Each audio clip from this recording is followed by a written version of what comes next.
What's the story, Morning Glory? What's the word, Hummingbird? Thank you so much for clicking on my channel and for joining me for this review of Love is Blind, Season 6, Episode 12, Meet Me at the Altar. So I want to get started with AD and Clay. So Clay is with Johnny at their bachelor party. And the sad thing is that now we only have two grooms left because Chelsea and Jimmy didn't even make it to the altar. So we only have two grooms left, Johnny and Clay. So they're at their bachelor party. And Clay tells Johnny that him and AD are meant to be. Andy tells Johnny that AD makes him a better man. So the whole entire time I was trying to figure out, what do you mean when you say that AD makes you a better man? I really didn't understand because it didn't show any examples of how he became better with AD or how AD made him better. But I think when he was talking to, on the day of the wedding, when he was talking to his brother and his groomsmen, I think that's when I got a little bit more clarification. And I think what he means when he says that AD made him a better man, I think he meant that AD made it possible for him to see himself actually committing to someone, because I think the word commitment was used. So being with AD made him look deeper into himself and realize that he is the kind of man who is able and who could be willing to commit. Unfortunately, just not to AD, but he is able and willing to commit, and she has helped him realize that. So I guess that's what he means when he says AD has made him a better man. So on the day of the wedding, I find out that she is the first of 7 siblings to actually get married. That's a whole lot of kids. And they show us the clips of their journey. We go down memory lane with AD and Clay, how they met in the pods, what they went through in the pods when they finally got to see each other, and how their journey or their relationship has progressed. Now, they showed a clip when we're going down memory lane. They showed a clip of Clay saying, and we've talked about this clip before, when it actually happened, we talked about this, where Clay said that his dad began cheating on his mother in their 7th year of marriage. And when he said that, when they showed that clip in episode 12, it made me realize, yeah, I don't think so. I don't think the dad began cheating on mom in year 7. I think dad began cheating on mom year 1, but no one knew or found out about it until the 7th year. But I think because his father was deep in the throes and darkness of infidelity. And I think this man was cheating on his wife even before they got married. I think this man was cheating on Clay's mom.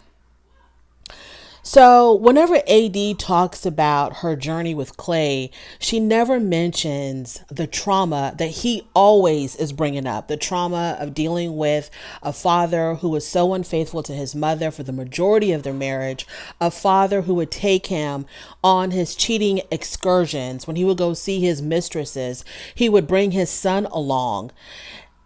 Every single chance Clay gets, he talks about this, how his dad's infidelity has affected him in his own relationships, has sort of colored how he views marriage, how he views commitment. It makes him doubt if he can be committed to one particular person, because he talks about how, let's not forget when he told AD that he doesn't want to ever be put in a position where he feels like he has to cheat. So he knows that he's got that cheating spirit in him. Every time he talks about, every time he gets a chance, he brings up this whole trauma that his father caused. But whenever AD talks about Clay, she never brings this up. She never mentions how she feels about the fact that this man believes he's got cheating in his DNA. She never brings up anything that he says about the fact that he's worried on whether or not he could be a faithful man. She never brings that up. To her, it's like it doesn't even exist. Or she thinks that she can love the cheating out of him. So why even talk about it? She's going to love him enough where he's not going to want to do that. But she never brings that up, ever. She brings up all the wonderful things about Clay. He's a hard worker. He's a protector. He's a provider. She never brings up the fact that this man is scared to death that he may not be able to be faithful. And that's a big problem. We finally get to see the cheater extraordinaire himself. So as Clay is getting ready for the wedding, his father shows up, and Clay and his father don't talk about the big pink elephant in the room. They skirt around that. The father talks about how proud he is of Clay. The father talks about, how he gives an example. The father says that he never had his own father in his life. And so he was primarily, I think, raised by his grandmother, I think. And Clay's father says that his grandmother had told him, to treat your wife well and be good to your kids. And he tells Clay, nobody ever had to tell me to be good to my kids because it was easy to be good to my children because of how much he loved his children, etc. Okay, but what about that whole part about being good to your wife? I mean, you brought that up. You mentioned that your grandmother or somebody important in your life had told you, was trying to give you some really good life lessons, give you some really good advice, be good to your wife and be good to your kids. Okay, you talk about how it was not easy. It was not hard for you to be good to your kids. What about the whole being good to your wife part? Since you brought it up, let's talk about that. But no, Clay doesn't say anything. The father doesn't expound on that. And it just goes left unsaid. So in this scene between Clay and his father, it was a nice scene. It was a sweet scene to see a father being so proud of his son.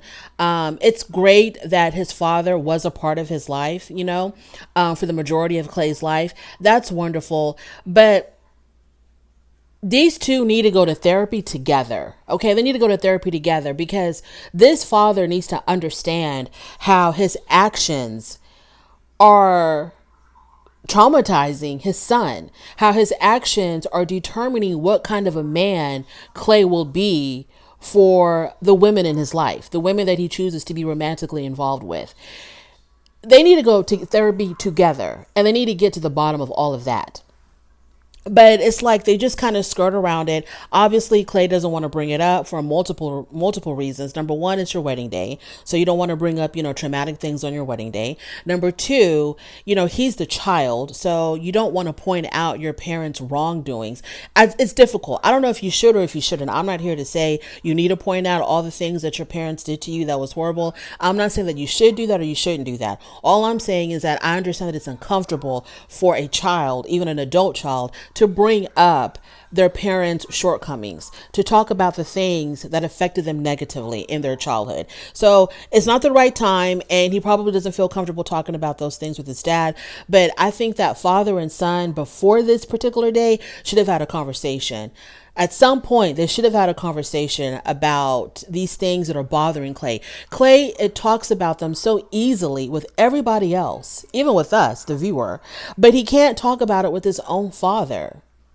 That's sad. They need help.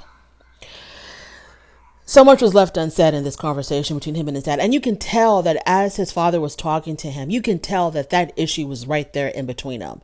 It was the big elephant in the room. It was right there. They were both looking at it. They were both aware of it, but they couldn't talk about it. Clay looked like, he had something more to say. The father looked like he was guilty of something, which we know what it was, but he doesn't know how to put it into words or is not willing to put it in. That issue of him cheating and how he was this chronic cheater on Clay's mother and how it affected Clay to see his father treat and disrespect his mother in this way. That issue, that whole entire ugly, disgusting issue was right there in between father and son, but neither one of them could touch it or talk about it. So let's move on from there. AD is with her squad, her mom, her sisters, etc. And she decided to go with the Jessica Rabbit dress, which was a perfect choice because, as much as, it was a perfect choice. She looked great. So I just can't believe that she was serious about that damn veil. When she tried on that veil at the bridal shop, I thought she was trying it on for play. I thought she was just putting it on, for the heck of it, just to... I didn't think that she was actually going to wear that damn veil that said "Till Death Do Us Part" on the bottom of it. I can't believe that she was actually going to wear that, but she did. So now it's time for the actual ceremony. Clay is waiting for AD at the altar. Poor AD's mom, she's having heart palpitations the whole entire ceremony. She had a difficult time. She kept on taking like these really deep, intense breaths and clutching her chest. And I was just like, just as long as there's medic nearby, I'm fine, because this mom looks like she's about to pass out. So Clay's sister was there as well. We didn't have any time with Clay's sister, but Clay's sister was there. She was sitting next to her dad, or was it next to her mom? Well, I don't remember. I think it was next to her dad. So Clay's sister was there, and Clay's sister, even though we didn't get to talk to her, or we don't know too much about her. To me, she looked like she probably didn't approve of any of this, and probably because she knows what kind of BS her brother is on.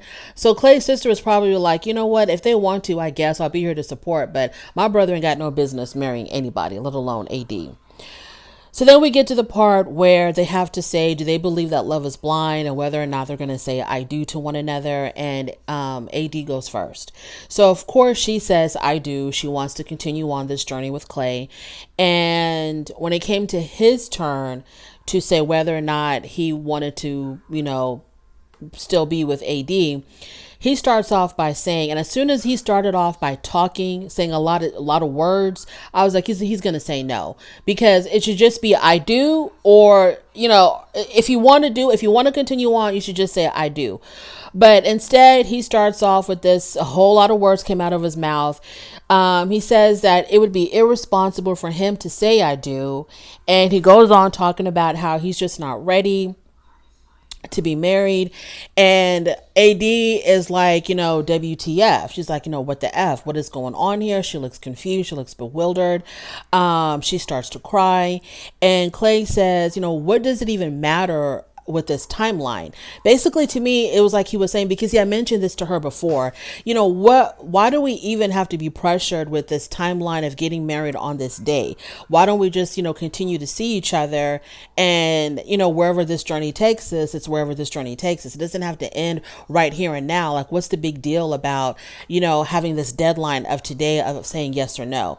I think that's what he was implying when he said, what does it matter with this timeline? Because during the season, he had told her in the kitchen that why don't they just say no at the altar or something to that effect, and then still continue to see each other. And that's when AD had told him that, look, I'm not going to continue just to live with someone if it's not going to lead to a commitment. So he basically says no at the altar. He doesn't want to get married to her. And then they pan the camera to this one particular lady in the audience. I think she was on AD's side, and she had a look of pure disgust on her face when Clay said no. So AD walks away with her squad, and she tells them how she's so confused, how she feels like this was like a complete waste of time. I'm pretty sure she also probably felt blindsided. I don't even know why she would even feel blindsided.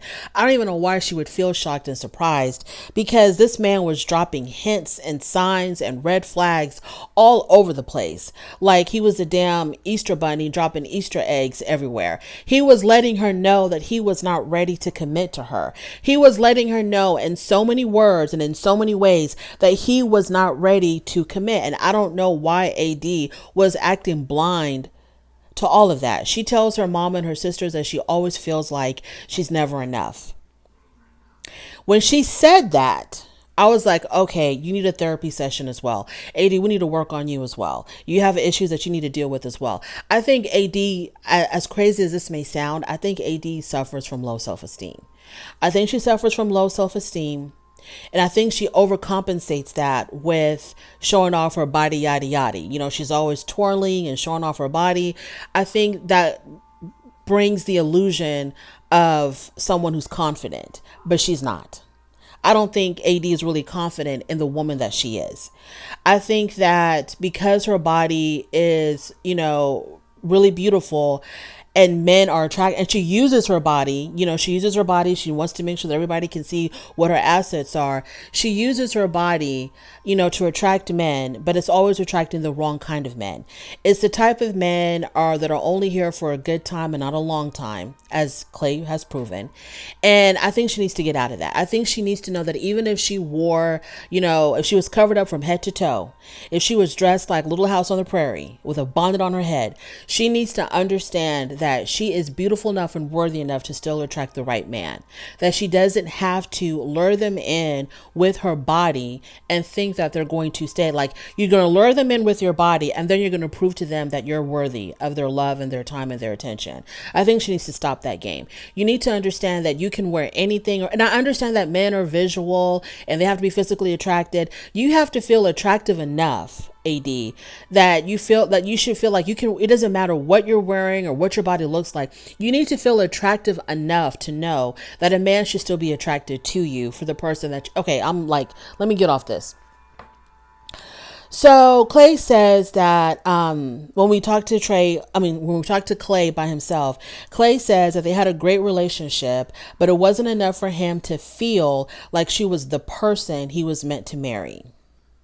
So he knew, and I know that he knew from the time that he laid eyes on AD, I think he knew that he was not going to marry her. I think he knew right then and there that he was not going to marry her because they were vibing in the pods. They were vibing in the pods. I think as long as he had this illusion of what she looked like, right? And then when he actually saw her for the very first time, I don't think physically she was his type, even though she's beautiful. I don't think physically she was his type. And I think from that day when they first saw each other, he knew that he wasn't going to say yes to her at the altar. I think he knew from day one. I think he knew from day one, but he couldn't resist the body and the way that she uses her body, and I'm not blaming her. But we're not going to sit here and deny and act like AD does not understand, what she possesses physically. So I think that because when she first saw him, what did she do? She twirled around. She twirled to let him see, exactly what he was getting. I think that she knew that he was going to be attracted to her body like most men are. And I think that once she felt like, she had him, she was going to try to somehow convince him that she is the woman that he should marry. But I think that he was, and he even said in the pods before he saw her that, physicality was important to him. A physical attraction was important to him. He even tried to get her to describe herself when they were still in the pods. But I think that when he saw her, he knew that, okay, yeah, she's got it going on, but it's not the woman that I think he knew from day one. So then he said that finances also had a factor. And I'm like, okay, so now you're going to bring up finances? This whole entire time, you didn't say nothing about finances, but now you're going to bring up finances. I thought AD was, for her, I thought she was somewhat successful for her age. She said that she was in real estate and that she also was a promoter or something, a club promoter. I don't know, something like that. I thought her finances were fine, but I don't know. So he said that finances played a factor in it. He says that he did not understand her finances. Why didn't you ever bring that up before, Clay? And then he also admits that he was never deeply in love with AD. So why did you tell Johnny that y'all were meant to be if you weren't deeply in love with her? Why did you tell Johnny that? AD and Clay have a chance to have a conversation because, after he said no at the altar and AD and her crew left, he's talking to his dad and, his dad is trying to still give some more mumbo jumbo advice. And then he asks his dad, should I go talk to her? And his dad says, yeah, of course, because you don't want to seem like, you're cold or indifferent. So he goes in to talk to her. She's in the room by herself in front of the mirror, the vanity thing. And I guess she's taking off her makeup or something. She's already taken off her eyelashes. And so he comes in to talk to her. And if I was AD, I would have been like, thanks, but no thanks. Get away. Go away. Don't need it. Don't want it. We have nothing to say to each other. But she gives him an opportunity to speak. So he comes in and he emphasized to her that he just wasn't ready to get married. Which I think he knew way before the wedding day. I think he knew that he wasn't going to marry AD, and I think that he should have had enough respect for her to tell her beforehand instead of embarrassing her at the altar. But he says that he wasn't ready to get married. And I commend him for saying no at the altar. I think he should have told her way before. But I do commend him for saying no at the altar and not saying yes and misleading her and leading her on into a marriage that's going to end in disaster. So I'm glad that he did break it off. I don't agree with when he decided to break it off with her. Like I said, he should have done it a whole lot sooner. But I do commend him for saying no because they're not meant to be. AD and Clay should not be together at all. So she says, so he tells her, I'm sorry, but I just really wasn't ready to get married. And the funny thing is, and the sad thing is that he'll be ready to get married for a woman who's a lot lesser than AD. That's what's so funny. I don't know. Obviously, we don't know her personally, But from what I have seen of AD on this show, she seems like a really sweet girl. She's looking for love. She wants to be loved. She's looking for her Prince Charming. She's willing to do whatever it takes to make it work. She's the kind of woman that is willing to do whatever it takes to make it work between her and her man. If he wants a submissive, she'll be a submissive or a passive wife or whatever, the traditional wife, whatever they're calling it nowadays. If that's the kind of woman her husband wants, that's the kind of woman that she'll be. She seems like, she's really like when she's with someone, she is focused on that person. And she's a sweet girl. She's sweet. She's nice. She's attractive. She's intelligent. She's accomplished. She's a lot of positive. I think a lot of things check off with AD. Except I think she needs to not lose herself in a relationship, and she needs to understand that she's more than just her body. So she's a great woman, and any man who is going to be with her is going to be a very lucky man. Unfortunately, Clay couldn't see it. And he's probably, if he ever does get married, he's probably going to choose a woman who's a whole lot less than AD. That's the funny part. So then he asked her for a hug. And I was like, girl, I know you're not going to let this man wrap his arms around your body. But she did. I would not have done that if I was her. I would not have done it. It's like, okay, you don't want me. I'm not good enough to be your wife or whatever the hell. Get away from me. Go the hell away. But she gave him a hug. And to me, that was very pygmy-ish. She was very pick-me-ish for her to go ahead and allow this man to give her a hug after he left, after he dumped her at the altar, after he played around with her in so many ways, which we'll get to later, after he played around with her in so many ways, and then she's going to allow this man to give her a hug. He said that he's going to go to therapy and that he's going to do the work. Yes, so you can be ready to be with a woman who will never, ever compare to AD. So then AD tells him that she feels like a sacrifice. She says that she helped him get better only to get better for somebody else. Yeah, that's exactly what you did. That's exactly what you did, AD. If he did get better because he claims that, AD made him a better man, if there's any truth in that, she helped him become a better man for somebody else. And that's just how it goes. Now, I don't want to bring up colorism and the whole dark skin versus light skin thing. I did do that in my initial review when they first saw each other. I felt like Clay is the kind of guy that probably prefers, light skinned woman, exotic looking woman, racially ambiguous woman, or just not a black woman. I kind of get that vibe from Clay. But I don't know him enough, to put it out there like that. I don't know if that's what he's into or not. I have no idea. But that's just the vibe that I got, right? So I feel like if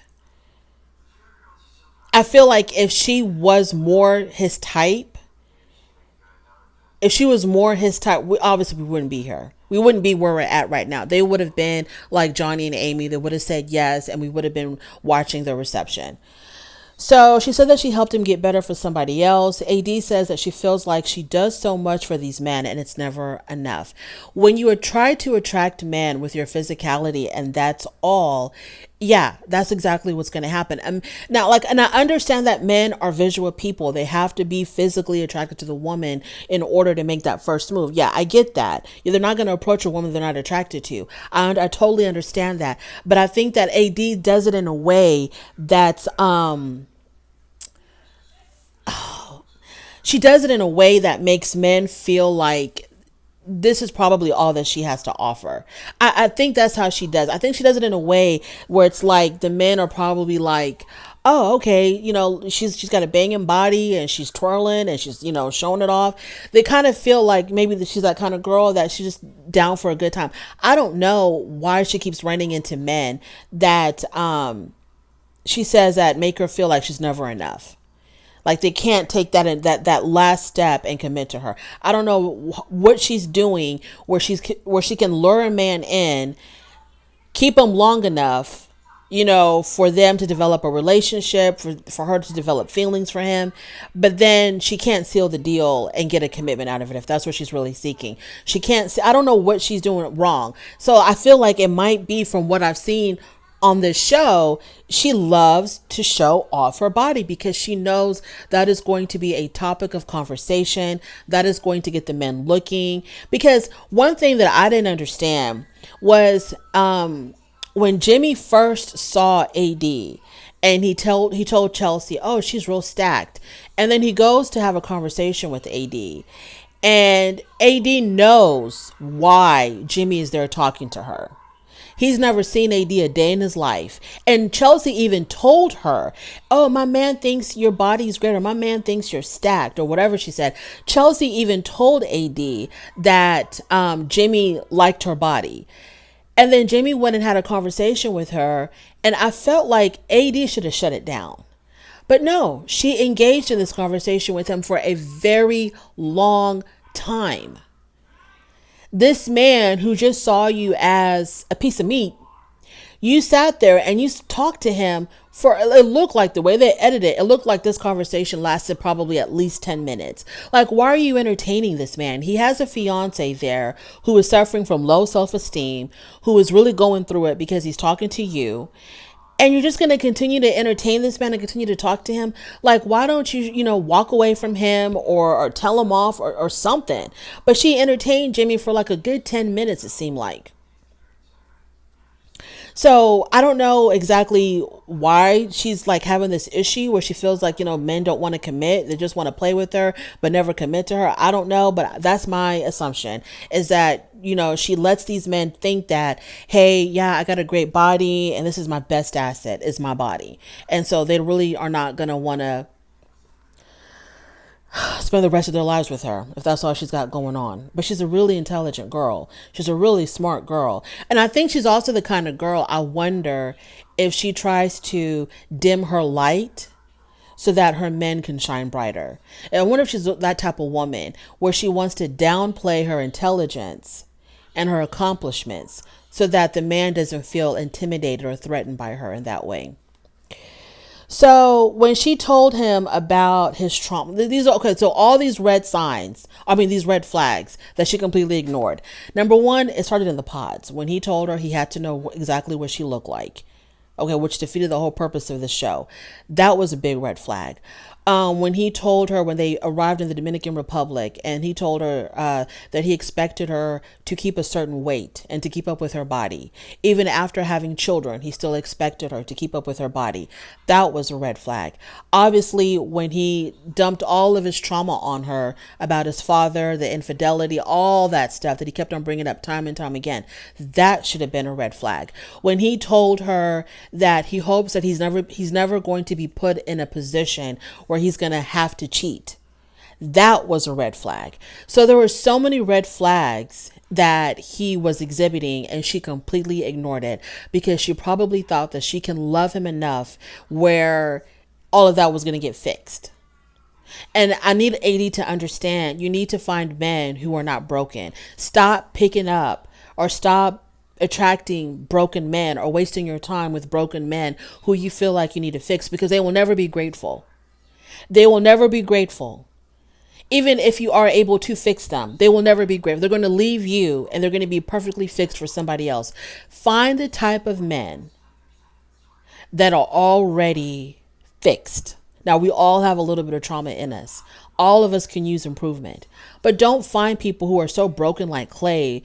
And I also, there's something else. I feel like Clay, if AD was the type of woman that he really went for, that he was really attracted to, I think that he never would have talked about his dad. He never would have said the things that he said. He never would have talked about weight, keeping up your body image. My father did this, and that to my mom. My father was dragging me to go see his mistresses. He wouldn't talk about none of that stuff. He wouldn't talk about don't make me ever feel like I need to cheat.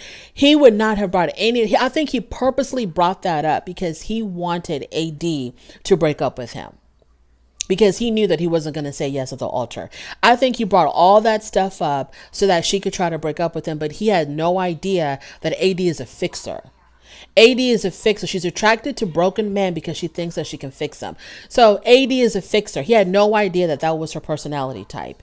If he would have known, I think he would have probably ended it a long time ago, like the way Jimmy ended it with Chelsea. He would have ended it before the altar. But he thought that, he was going to Let her show her all the things that are wrong with him so that hopefully she could break up with him. But this was just turning her on more. This was making her even more attracted to him. It's like, oh my God, I'm going to fix this man. Yeah, it completely backfired on him. So all of these red flags she completely ignored. And this is the reason why she got dumped at the altar. But it is a blessing in disguise because AD, this was not the guy for you. Um, Absolutely 100% not the guy for you. He had too many issues. I don't think he was really sincere in his feelings. I think he was sincere in his attraction, but I don't think he was sincere in his feelings at all whatsoever. And I think it's really funny how the couples that had sex, Chelsea and Jimmy, AD and Clay, Laura and Jeremy, all of those couples failed. But the couple that did not have sex, that's the couple that succeeded, which is Johnny and Amy. Let's talk about Chelsea and Jimmy. So Jimmy asked Chelsea where she's at with marrying him. So he's trying to figure out exactly, are we on the same page or are we on different pages? And she says that she can definitely see them moving forward. She says, before she did have some doubts on whether or not they should get married, but now they're at that point where she feels confident in moving forward with him in getting married to him. So Jimmy says that he is happy with her, but he doesn't want to go to the altar. So he basically tells her he doesn't want to marry her. She feels, I think she definitely was blindsided, even though she was also ignoring red flags. So she was never, so this is the thing. Let me just cut to the chase. When it comes to Chelsea and Jeremy, look, I know this is going to sound really simplistic and maybe it's more complex than that. When he did not get Megan Fox, it was over for him. It was done. Over. I think that he had this vision of what she looked like, and then that Megan Fox thing solidified it for him. And then when he actually saw her, I don't think he was ever really attracted to her. Now, I have seen on TikTok, there's been sightings of Jimmy and Chelsea together. And then when I read the comments, everybody's like so excited that they could possibly still be dating. I don't think they need to be with each other at all. I don't think that, look, as soon as this man said to her, like they needed to cool off on the sex. Like he wanted to take a break from having sex with her. That to me, that just showed me that he has no interest in her. This woman can do nothing for him, period. Another issue that I had with Jimmy is when it was time for her to meet his friends, why did he bring the 2 female friends? It really made me feel like he really wanted her to feel insecure. Just like the way he wanted her to feel insecure when he showed his attraction to AD right in front of her. Then he brings 2 attractive female friends of his, to make her feel even more insecure. I think this man is hell bent in making Chelsea feel very, very, because he knows that she is insecure. And so he wants to exasperate that. So she was never his number one choice. Never his number one choice. If she's still dating this man, God bless her. God bless her. She's still dating this man. But I think if she is, I can see why, because I think she really wants to prove that, hey, a guy like Jimmy, which I don't know what kind of guy that is, but a guy like Jimmy wants to be with a girl like me. So they go back and forth. She thinks that, you don't want to marry me because we had that one big fight when he said that she was too clingy. She's like, well, we just had that one big fight. That's what marriage is all about. You fight, then you have to find a way to make up. You can't break up a whole relationship over one fight. He's like, it's not just that one fight. It's a plethora of things, a multitude of things. He talks about how he didn't like it when she had exposed on camera that one of the 2 friends that he introduced her to, he had a sexual relationship with her, and she brought that up on camera, and they had an agreement that would not be brought up on camera because he doesn't want to embarrass that girl. So he says he had a problem with that. He says he had a problem that that he does feel like she's clingy, and it doesn't even really matter. He did not want to be with this girl from day one. He didn't want to be with this girl from day one. He wasn't interested. As soon as he saw her, he was not interested in her. And Jess had him shook. I don't care what anybody says. Jess had him shook. Jess thinks she's more than what she is. Okay. I don't know who the hell Jess thinks that she is, but she walks around like she's just, like she just was crowned the most beautiful woman in the world or something, and she's not really all that. But she had him shook. I think that, like I said, and I don't think Jess is interested in him either. I don't think Jess is genuinely interested in being with a guy like Jimmy. I think that Jess probably feels bad that he would still want to be with Chelsea after seeing her. I think that Jess probably thought that soon after he saw her, that he would have broken it off with Chelsea with a quickness to try to get with her, like the way Jeremy wanted to get with Sarah Ann so quick. So I feel like if Jess gave him the green light, and I've said this before, if Jess would have given him the green light and said, you know, come meet me here, come meet me at my hotel room, or come meet me at my what, he would be there in 2 seconds flat. And I don't know if Chelsea realizes this or not, but they didn't go to the altar. He broke it off before they got there. And that's my thought. He never really liked her to begin with. Amy and Johnny both said yes. Y'all, I fast forward that whole entire scene. I fast forward everything. When I saw them at the reception, I was like, oh, okay. So they said yes. Everything's fine between the two of them. And then AD, girl, I think you need to get therapy as well. I think you need to build up your self-esteem beyond your body. You have more to bring to the table beyond your body and beyond becoming whatever these men want you to be.